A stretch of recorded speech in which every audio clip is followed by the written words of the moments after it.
Hello students, my name is Anurag Pandey and welcome to my academic classes. Today we are going to study about a topic called organizational behavior. Okay, let's start. So we firstly come to the meaning. So organization behavior is made up of two words. Organization behavior दो words को मिला के बना है, organization and behavior, in which organization is made up of group of people working together. Okay, is made up of, तो बना है group of people को लेके जो कि वर्किंग टुगेदर साथ में काम करते हैं, इंटरेक्ट करते हैं with each other, okay, with each other and takes collectively efforts, और कलेक्टिवली अपना अपना एफर्ट्स लगाते हैं जिससे कि उनका जो कॉमन गोल है वो अचीव हो सके। एक बार फिर से हम लोग देखते हैं, organisation behaviour is made up of two words, organisation and behaviour, in which organisation is made up of group of peoples working together, interact with each other and takes collectively efforts to achieve a common goal। अब बच्चों ये बताया मैंने कि organisation और behaviour अलग अलग चीज़ें हैं जिनको साथ में मिला के बनाया गया है, जिसमें कि ऑर्गेनाइजेशन में कुछ पीपल होते हैं जो कि इंटरेक्ट करते हैं, कलेक्टिवली एफर्ट्स लगाते हैं अपनी तरफ से, जिससे कि उनका जो कॉमन गोल है वो अचीव हो सके। ओके, समझ में आया? नाउ बिहेवियर क्या आते हैं? Okay, so behavior is that when an individual responds or reacts on a particular situation। तो behavior क्या है? behavior आप लोग आम तरीके से समझिए behavior क्या होता है। behavior एक ऐसी चीज़ है जो कि नॉर्मली आप आसपास के सराउंडिंग्स में आप देखते रहते हैं, वॉच करते रहते हैं। अगर आपके बगल में बैठा है तो भी आप देखेंगे उसे बिहेवियर, उसकी बिहेवियर को आइडेंटिफाई करेंगे कि वो कैसे बिहेव कर रहा है, उसका बिहेवियर कैसा है। किसी किसी का ऑकवर्ड बिहेवियर होता है तो आप लोग जल्दी पता लगा लेते हैं, अच्छा बिहेवियर होता है थोड़ा देर में पता चलता है, बस वही बिहेवियर है। Okay, so behaviour is that when an individual response और react on a particular situation. Behaviour वो चीज़ है जब इंडिविजुअल रिस्पॉन्स या रिएक्ट करता है किसी पर्टिकुलर सिचुएशन में। ओके, सो द एक्शन और reaction given by individual due to the impact of surrounding. तो उस इंडिविजुअल के थ्रू कोई एक्शन या रिएक्शन अगर दिया गया है due to impact of surrounding, मतलब कि उस सराउंडिंग की इम्पैक्ट की वजह से कोई एक्शन या रिएक्शन दिया गया है उस इंडिविजुअल द्वारा, तो वो उसका बिहेवियर कहलाता है। ओके, समझे?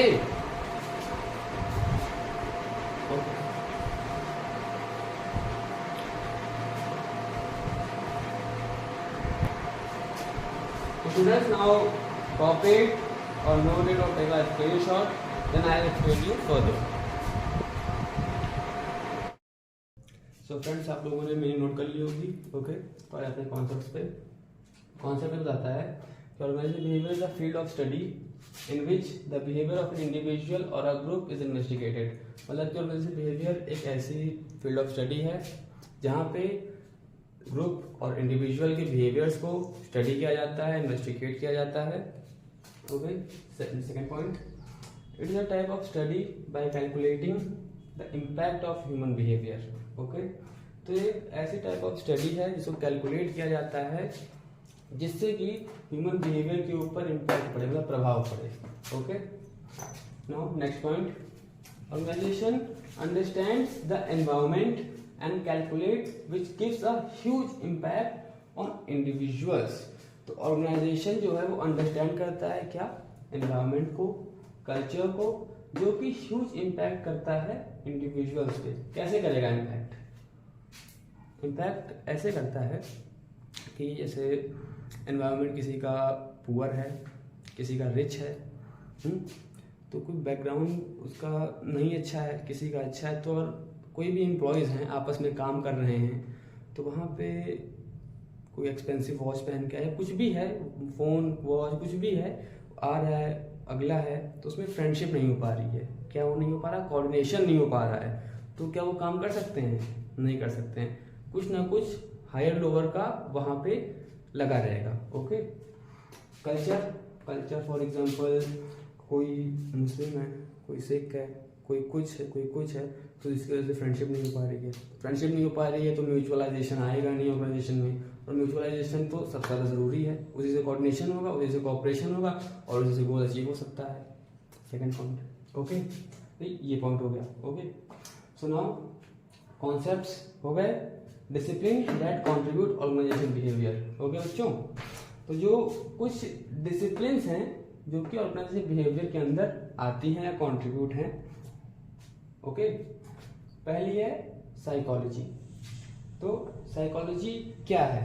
साइकोलॉजी एक, आप लिख के देखो, बताता हूँ। Psychology means human and animal के बिहेवियर को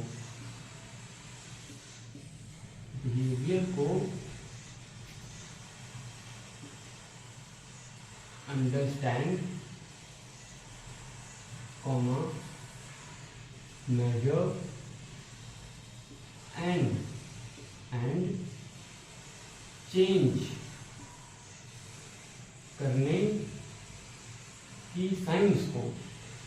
करने की साइंस को,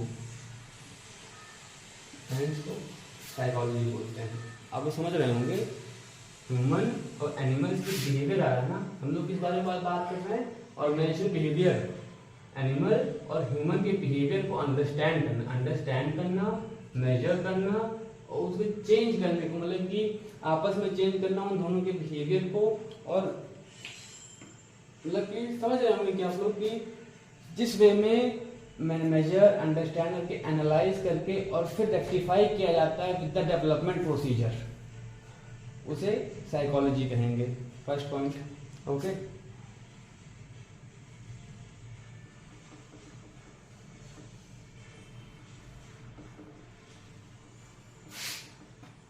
नाउ सेकेंड पॉइंट।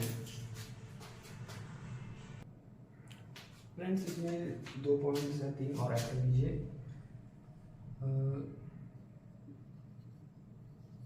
कि मोटिवेशन वो लोग कैसे लेते हैं। जैसे आप लोग हो गए तो आप लोग, अगर आप अपने आप को मोटिवेट आपको करना होगा तो आप लोग अपने आप को मोटिवेट कैसे करेंगे, वो चीज़ है यहाँ पे। Motivation. Second, learning skill.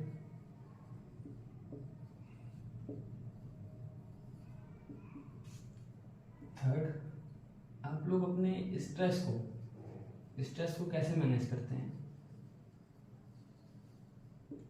Stress को मैनेज करना, 3 पॉइंट्स यहाँ पे हो गए। और भी सेटिस्फिकेशन।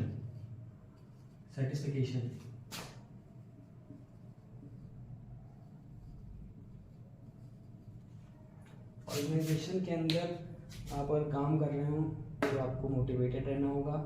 आपके अंदर जो स्किल होनी चाहिए लर्निंग की, वो अच्छी होनी चाहिए। स्ट्रेस जो है वो आपको मैनेज करना आना चाहिए। और 4th पॉइंट, सेटिस्फैक्शन आपको मिलना चाहिए, तभी आप उसमें काम कर पाएंगे, गोल को अचीव कर पाएंगे। गोल को अचीव कर पाएंगे। ओके, नाउ सेकंड पॉइंट बताने जा रहा हूँ मैं।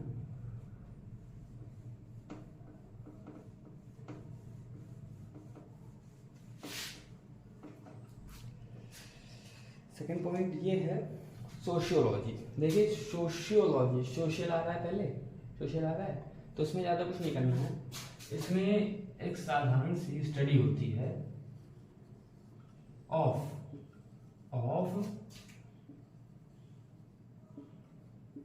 Environment,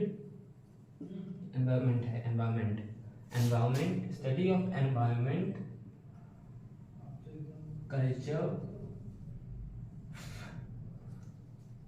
of an individual. Okay, individual है। ओके, तो इसमें ये स्टडी किया जाता है कि जो एनवायरमेंटल और कल्चरल जो चीज़ें हैं वो इंडिविजुअल के ऊपर क्या इम्पैक्ट डाल रही हैं। ओके, जैसे कि फॉर एग्जांपल इसको रख कर देता हूँ मैं, तब बताता हूँ, जगह नहीं है यहाँ पे। नोट कर लीजिए, बैक करके पॉज करके नोट कर लीजिए। ओके,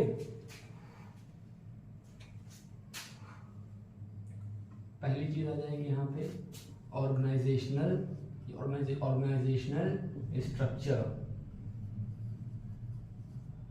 पहली चीज एनवायरनमेंट कैसा है, ऑर्गेनाइजेशन का स्ट्रक्चर कैसा है, एनवायरनमेंट ऑर्गेनाइजेशन का स्ट्रक्चर कैसा है। सेकंड,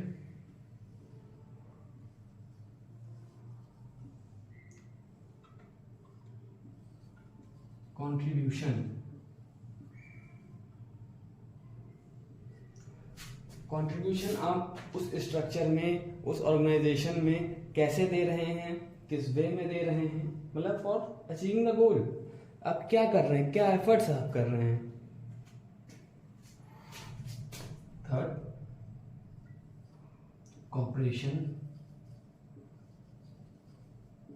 कॉपरेशन है या नहीं है। Okay, fourth, communication.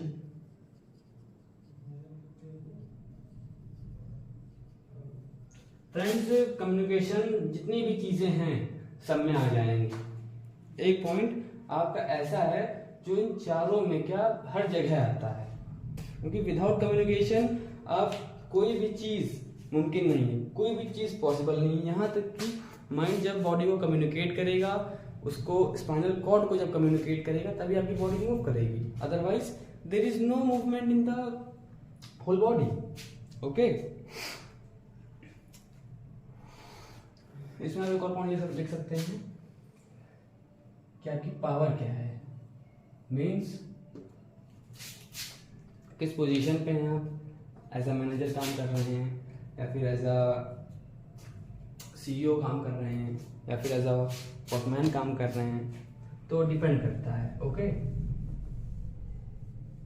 ये चीजें हो गई।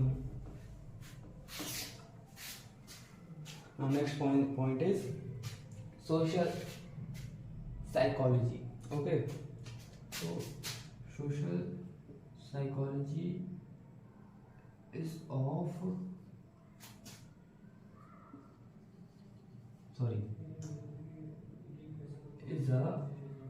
a study of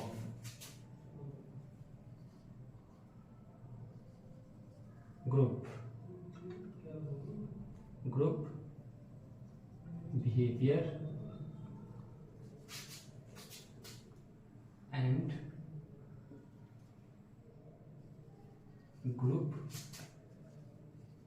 decision making with communication skills.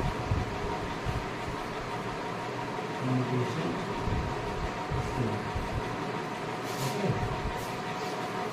Now come to the fourth point. So what is the fourth point?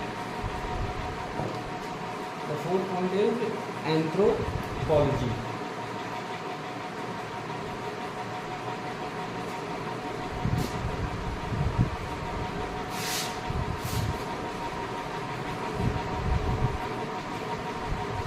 Let's read that once too.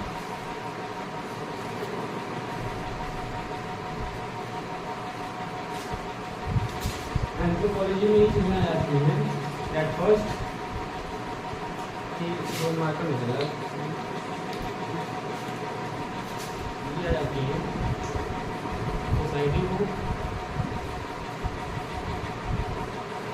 Plus values को plus उसके norms को plus उसके structure को, इन चारों चीज़ों को time में study करना और and individual is all about organisation behaviour. Okay, जीवन को आप नोट कर लीजिए, आप take a screenshot and after that I will explain you need and importance of organisation behaviour. तो फ्रेंड्स, आप लोगों ने कॉन्सेप्ट और क्या नाम है कंट्रीब्यूशन ऑफ ऑर्गेनाइजेशन बिहेवियर तो नोट कर ही लिया होगा। तो आ जाते हैं अब इम्पोर्टेंस पे ऑफ ऑर्गेनाइजेशन बिहेवियर। तो पहला इंपॉर्टेंस देखते हैं। Organisation behaviour is a method और technique which gives the success to organisation एक ऐसा मेथड है या टेक्निक है जो कि ऑर्गेनाइजेशन को सक्सेस देती है। Okay, it creates respectful and ethical environment, respectful और एथिकल एनवायरनमेंट क्रिएट करता है। It helps in predicting and reshaping the behaviour of individual. Predict करता है, पहले से अनुमान लगा लेता है कि उसके जो काम कर रहा है उसमें उसके बिहेवियर में कोई दिक्कत है, उसके काम में कोई दिक्कत है, उसके स्किल में कोई ऐसी चीज़ बाकी रहेगी जिसकी वजह से वो काम नहीं कर पा रहा है। ओके, तो उसको प्रेडिक्ट करके रीशेप करता है ताकि वो अच्छे से काम कर सके। It helps in developing the required skill. अगर ट्रेनिंग में कोई उसकी स्किल छूट गई है या फिर लग रहा है कि उसकी स्किल बाकी है तो उसे उस रिक्वायर्ड स्किल को डेवलप करके फर्दर प्रोसेस करना।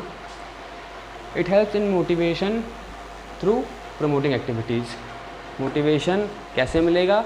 अगर कोई भी इंडिविजुअल को प्रमोशन दे रहे हो आप तो उसे मोटिवेशन ज़रूर मिलेगा। अगर आप किसी ऑर्गेनाइजेशन में अगर काम कर रहे हो तो वहाँ पे अगर आपका सुपीरियर आपको क्या नाम है ये प्रमोशन देता है, प्रमोशन दे रहा है, तो आपको और ज़्यादा मोटिवेशन मिलेगा कि मैं और अच्छे से इस काम को करूँ जिससे कि मुझे फर्दर प्रमोशन मिल सके। Okay, it helps in efficient use of human resources. Human resource का अच्छा यूज़ होता है, एफिशिएंट अच्छा यूज़ होता है। Gives creativity and innovation. Creativity and innovation देता है जिससे कि न्यू आइडियाज़ आ सकें उस काम करने के लिए और जितना जल्दी हो सके उस गोल को अचीव किया जा सके। Okay, so note it. Hello everyone, welcome to my academy classes. Today we are going to study about roles of a manager. कल हम लोगों ने मीनिंग पढ़ी थी इसकी, ऑर्गेनाइजेशन बिहेवियर की मीनिंग पढ़ा था, कॉन्सेप्ट पढ़ा था और इम्पोर्टेंस पढ़ते हैं इसके। आज हम लोग पढ़ने जा रहे हैं रोल्स। तो रोल्स ऑफ अ मैनेजर के रोल्स 3 हैं यहाँ पे और हर पार्ट में 3 रोल्स क्या जाते हैं। पहला रोल है इंटरपर्सनल। इंटरपर्सनल मतलब कि उसका इनर कैरेक्टर शो करता है, मतलब उसका इनर कैरेक्टर कैसा है, तो कैसे बिहेव कर रहा है, कैसे दूसरों से बिहेव कर रहा है, उसके अंदर कोऑपरेशन है या नहीं है। ओके, तो इंटरपर्सनल के अंदर आता है figure head. Figure head means वो अकाउंटेबल हो, रिस्पॉन्सिबल हो, शाय अवे ना करे काम से, प्लस कि किसी काम को देख के भागे ना। ओके, और क्या नाम है अच्छे से लीड करे, from front not from back, कि चलो भैया तुम आगे चलो मैं पीछे से देख रहा हूँ, तो वो भी नहीं सही है वहाँ पे। सेकंड आ जाता है आपका लीडर। लीडर मीन्स उसे रिक्रूटमेंट अच्छे से आनी चाहिए एम्प्लॉयज़ की, प्लस ट्रेनिंग एंड डेवलपमेंट सही से होता रहे हर एक जगह पे, हर एक स्थिति में कोई भी कहीं भी ज़रूरत पड़े तो उस स्किल को, उस रिक्वायर्ड स्किल को पूरा कर सके वहाँ पे एज अ लीडर। लियाज़न भी एक इम्पॉर्टेंट पार्ट है इस रोल का। लियाज़न मतलब कि वो नेटवर्किंग रखता है बाकी के सप्लायर से, कस्टमर से और कॉम्पिटिटर से, जो कि इंफॉर्मेशन के तौर पर उन्हें देता है। ओके, नेक्स्ट पॉइंट आपका आता है इंफॉर्मेशन। मीन्स वो इंफॉर्मेशन से कैसे डील कर रहा है, लोगों से या फिर अदर इन्वायरमेंट से। ओके, तो पहला पॉइंट है मॉनिटर। वो इन्वायरमेंट जैसे फॉर एग्जांपल ऑर्गेनाइजेशन स्ट्रक्चर है, तो अगर फॉर एग्जांपल आप एक एम्प्लॉई हैं, आप काम कर रहे हैं, तो अगर आपका जो मैनेजर है अगर आपको देख रहा है कि आपके किसी बिहेवियर में कोई कमी है या फिर आप कोई काम को करने में 1 घंटा एक्स्ट्रा ले रहे हैं तो आप पे वो ध्यान देगा। इन्वायरमेंट देखता है, ओके, मॉनिटर कर रहा है, इन्वायरमेंट को मॉनिटर कर रहा है, जिसकी वजह से उसे ये पता चल पा रहा है कि क्या कमी है क्या नहीं। तो इन्फॉर्मेशन को एक इनोवेटिव आइडियाज़ में कन्वर्ट कर सकता है जिससे कि वो काम और ज़्यादा जल्दी हो सके, आपको और ज़्यादा स्किल प्रोवाइड करेगा और आपको ज़्यादा डेवलपमेंट देगा जिससे कि आप वो काम जल्दी से जल्दी ऑन टाइम कर सकें। Okay, and second point is information disseminator. So ये भी एक इम्पॉर्टेंट पॉइंट है मैनेजर का कि वो एज अ डिसेमिनेटर काम करता है। वो ऊपर की जो मैनेजमेंट है, टॉप मैनेजमेंट है, वहाँ से पॉलिसीज़ अगर कोई फॉर्म हो रही हैं या फिर कोई ज़रूरी इन्फॉर्मेशन है, कोई लॉन्च हो रहा है ऐड का या फिर किसी प्रोडक्ट का, बड़े प्रोडक्ट का, तो वो इन्फॉर्मेशन को इधर मिडिल लेवल मैनेजमेंट पे लेके आता है, वहाँ पे सारी इन्फॉर्मेशन डिस्कस करता है।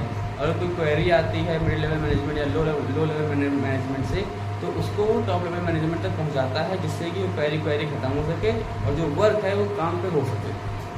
Okay, spokesman. अगर किसी भी चीज़ की कॉस्ट में कोई दिक्कत आ रही है या फिर किसी भी चीज़ में कोई डेवलपमेंट की ज़रूरत है या फिर कोई पॉलिसी फॉर्म हो रही है, तो वो क्या नाम है कस्टमर्स को, सप्लायर्स को, शेयर होल्डर्स को एज अ स्पोक्समैन काम करेगा। ओके, जिससे कि उन्हें पता चल सके क्या क्या हो रहा है, क्या क्या नहीं हो रहा है in the organisation. The third role is decision role. Decision मतलब कि वो डिसीजन लेने की अथॉरिटी रखता है मैनेजर। He is accountable. पहला पॉइंट है इसमें एंटरप्रेन्योर। फॉर एग्जाम्पल एंटरप्रेन्योर क्या होता है? एक अकेला आदमी जो कि पूरा बिजनेस संभालता है। तो मैनेजर क्या है? मैनेज कर रहा है वो हर एक काम को, तो एज अ एंटरप्रेन्योर वो काम कर रहा है। First point. Disturbance handler.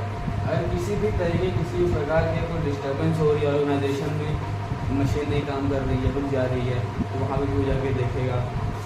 हालांकि इसके लिए अलग अलग लोग होते हैं, पर as a role of a manager इसका भी काम हो पड़ सकता है वहाँ पे। ओके, तो डिस्टर्बेंस को हैंडल करता है। Third is resource allocator. For example जैसे मनी, मटेरियल और ये ह्यूमन रिसोर्सेज, इन तीनों को आराम से यूज़ करता है एफिशिएंटली, इफेक्टिवली, जैसे आप लिख पाएँ। ओके, तो ये हो गए रोल्स ऑफ अ मैनेजर। इसके बाद मैं आपको थ्योरी ऑफ मोटिवेशन और मोटिवेशन के बारे में बताने जा रहा हूँ। आप लोग इसे नोट कर लीजिए, उसके बाद में मैं आपको बता रहा हूँ। ओके, तो आ जाते हैं मोटिवेशन पर। Okay, motivation is that which makes people good in work and keep motivated. मतलब कि मोटिवेशन इंडिविजुअल के वर्क में इम्प्रूवमेंट करता है, प्लस उससे मोटिवेटेड करता है, डीमोटिवेट नहीं हो सकता। Motivation is important for organisational goal. Motivation organisational goal के लिए बहुत इंपॉर्टेंट है, बिकॉज अगर आप किसी एम्प्लॉय को प्रमोशन दे रहे हैं, ओके, उसकी हेल्थ फैसिलिटीज़ का आप ध्यान रख रहे हैं, उसको पीएफ दे रहे हैं या फिर कोई अदर फैसिलिटी दे रहे हैं, तो वहाँ पर मोटिवेटेड रहेगा कि वो अगर और काम करेगा वहाँ पे, तो उसको और भी अच्छा बेनिफिट्स मिल सकते हैं। ओके, थर्ड पॉइंट है it is a process which gives effort to individual intensity, direction and persistence for attaining a common goal. ये एक प्रोसेस है जो कि गिव्स एफर्ट देता है किसको? इंडिविजुअल्स के इंटेंसिटी, डायरेक्शन और परसिस्टेंस को, जिससे कि वो गोल अपना अटेन कर सकते हैं। ओके, तो ये हो गया आपका मोटिवेशन। इसके बाद में हम लोग पढ़ेंगे थ्योरी ऑफ मोटिवेशन, तो इसको आप लोग नोट कर लीजिए, फिर मैं बताता हूँ उसको। तो सॉरी, थ्योरी ऑफ मोटिवेशन नहीं है, सोर्सेज हैं। ओके, मैं आपको फैक्टर बताने जा रहा हूँ ऑफ मोटिवेशन।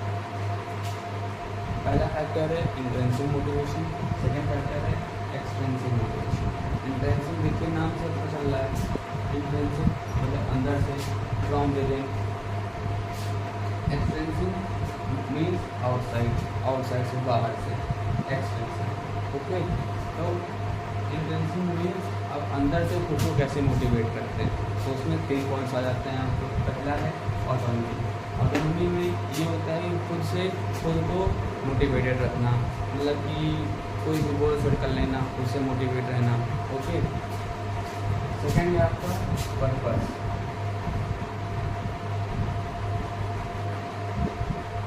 मीन्स कोई ऐसा पर्पस बना लेना अपने माइंड में, ऐसी चीज़ बना लेना जिससे कि आप मोटिवेटेड रहें।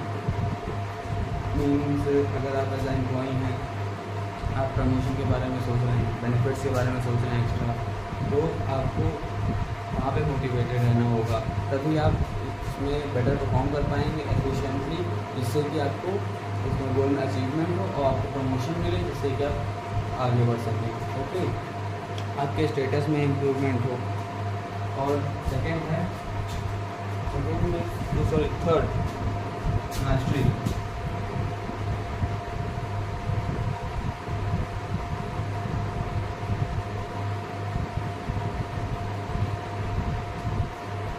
मास्टरी में ये चीज़ है बच्चों कि किसी भी चीज़ को और बेहतर बनाना।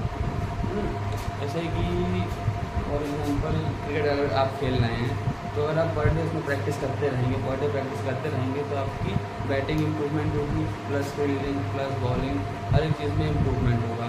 तो आपको ऐसा मोटिवेशन आपको सेट करना पड़ेगा जिससे कि आप क्या नाम है उस चीज़ में और ज़्यादा इम्प्रूवमेंट लेके आओ। जैसे कि आप मैथ्स है सॉल्व कर रहे हो, कोई भी सोल्यूशन है नहीं सॉल्व हो रहा है, आप उसको बार बार सॉल्व करते रहेंगे, तो अगर आपका पेपर आ गया कल, तो वहाँ पे आप उसको जितना जल्दी टाइम दे पाएंगे उतना जल्दी वो क्वेश्चन सॉल्व हो जाएगा। ओके, यहाँ पे आ जाता है आपका फर्स्ट इंट्रिंसिक मोटिवेशन। इसके अंदर 3 पॉइंट्स हैं: ऑटोनॉमी, पर्पस, मिस्ट्री। खुद से खुद को मोटिवेटेड करना, पर्पस को सेट कर देना जिससे आपकी मोटिवेटेड रहें, और मिस्ट्री मीन्स कि किसी भी चीज़ को बेहतर करने के लिए मोटिवेटेड रहना। ओके, और फिर आ जाता है आपका एक्सट्रिंसिक मोटिवेशन। इसको आप लोग लिख लीजिए, फिर मैं आपको बता रहा हूँ एक्सट्रिंसिक। तो एक्सट्रिंसिक मोटिवेशन क्या है? एक्सट्रिंसिक मोटिवेशन जो बाहर से मिले, कोई दूसरा व्यक्ति आपको मोटिवेट करे, किसी चीज़ को दे के या फिर किसी भी तरीके से आपको मोटिवेट करे। तो फर्स्ट चीज़ है प्रमोशन।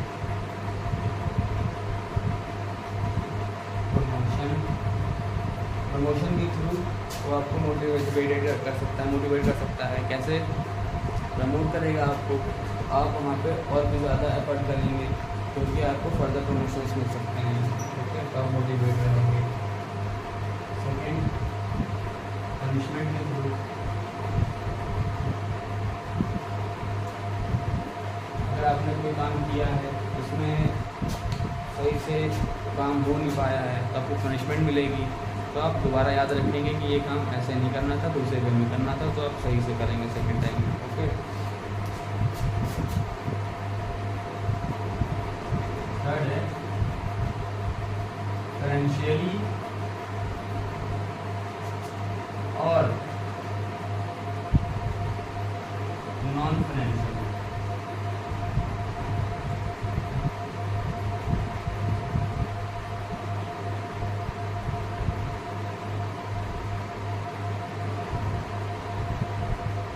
फाइनेंशियली और नॉन फाइनेंशियली। ओके, तो फाइनेंशियली मीन्स आप पैसे से मदद कर सकते हैं उसकी, जिससे कि वो मोटिवेटेड रहे। फॉर एग्जांपल, अगर आपके एम्प्लॉय को किसी को ज़रूरत है पैसे की, तो आप वो फाइनेंशियली उसको मदद कर सकते हैं किसी भी फॉर्म में, लोन के फॉर्म में, किसी भी फॉर्म में, जिससे कि वो आपसे खुश रहे, आपकी तरफ ज़्यादा ध्यान दे, आपके वर्क की तरफ ज़्यादा ध्यान दे, मुझे काम करना है, तो वो मोटिवेटेड रहेगा। नॉन फाइनेंशियली मीन्स उसको बेनिफिट्स देके मेडिकल ट्रीटमेंट, हेल्थ के बारे में, या फिर अदर फैसिलिटी, जैसे कि ऑर्गेनाइजेशन स्ट्रक्चर कैसा है, मतलब पंखा लगाए कि नहीं लगाए, लाइटें कैसे, अदर बेनिफिट्स देके उसको मोटिवेटेड रखे, बढ़िया कंप्यूटर दे दे, बढ़िया ऑफिस दे उसे काम करने के लिए, इससे वो मोटिवेट रहेगा। ओके, तो ये सारी चीज़ें हैं, इसको आप नोट कर लीजिए, फिर मैं आपको थ्योरी ऑफ मोटिवेशन बताता हूँ। तो आप लोगों ने सोर्सेज ऑफ मोटिवेशन लिख लिए हैं, आ जाते हैं थ्योरी ऑफ मोटिवेशन पे। ये थ्योरी ऑफ मोटिवेशन 4 लोगों ने दी हैं। पहला है Maslow's hierarchy of needs theory, जो कि एक हायरार्की के ऊपर बेस्ड है। So it is categorised at 5 level, 1 2 3 4 5, 5 level पे कैटेगराइज्ड है। पहला ये है कि किसी भी इंडिविजुअल को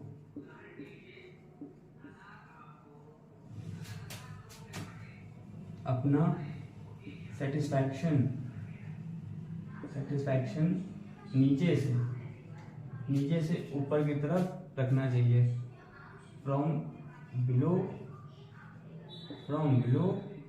टू अपवर्ड,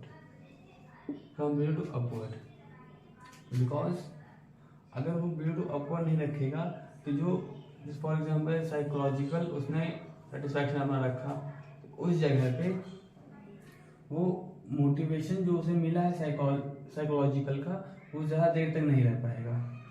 ओके, क्योंकि वो फर्स्ट से सेकंड पे जाएगा, सेकंड से थर्ड पे, तो वहाँ पे जो मोटिवेशन उसे मिली है वो वहाँ पे रह नहीं जाएगी, खत्म हो जाएगी because of second motivation. Okay, तो उसे नीचे से शुरू होकर ऊपर तक जाना चाहिए, बिकॉज खत्म हो जाएगी। यस, सो हायरार्की ऑफ, एक और पॉइंट है इसमें, हाँ, कि अगर आपको पता करना है कि कोई इंडिविजुअल किस लेवल ऑफ हायरार्की पे है, तो उसका सेटिस्फैक्शन देखना पड़ेगा कि उसका सेटिस्फैक्शन कैसा है, किस लेवल पे है according to his behaviour. Okay, so अब आता है हायरार्की ऑफ नीड्स, कि उसके नीड्स पे क्या क्या बेस्ड है। So first is lower order means external, जिसमें आ जाता है आपका first is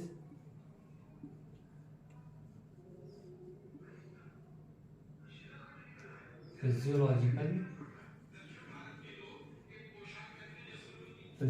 need, second is safety आ जाती है इसमें, हायर लोअर ऑर्डर में एक्सटर्नल में ये दोनों आ जाते हैं। फिर सोशल एस्टीम सेल्फ एक्चुअलाइजेशन ये हायर ऑर्डर में आ जाता है आपका, social esteem and third is self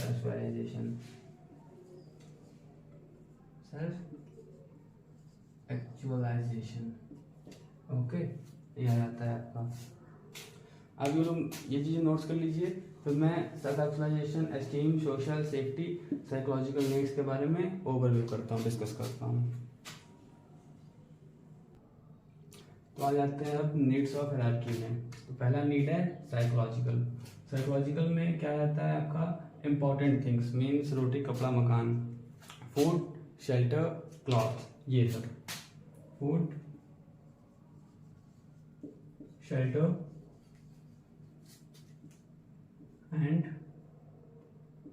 and cloth.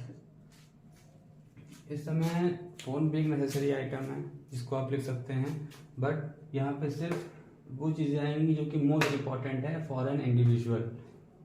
Second आया था आपका सेफ्टी। सेफ्टी में एक चीज़ आ जाती है means physical and social harm, तो फिजिकल और सोशल हार्म से प्रोटेक्शन मिले, सेफ्टी मिले। Second motivation point. Third motivation point is social means belongingness,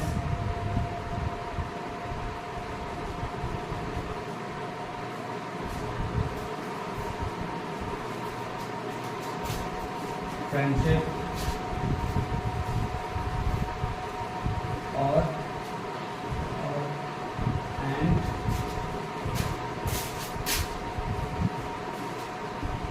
relationship, इसमें ये चीज़ें आ जाती हैं। एस्टीम में किसी प्रकार की अचीवमेंट या फिर आपका स्टेटस, तो आप स्टेटस को अच्छा रखने के लिए, अचीवमेंट के लिए क्या क्या एफर्ट्स करते हो, किस वे में आप मोटिवेटेड रहते हो, वो चीज़ें आ जाती हैं इसमें। सेल्फ एक्चुअलाइजेशन,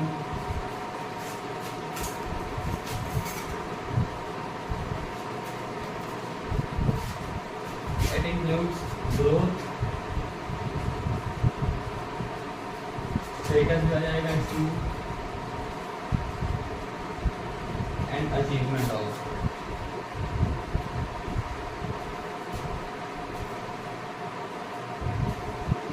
ग्रोथ के साथ अचीवमेंट भी करो जिससे कि आपका स्टेटस जितना ज़्यादा बढ़े उतना अच्छा है।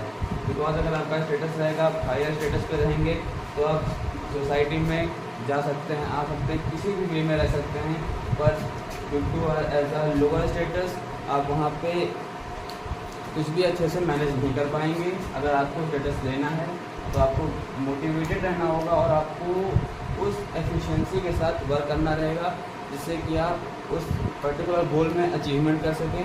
ओके, तो ये पॉइंट्स हैं ऑफ हायरार्की नीड्स।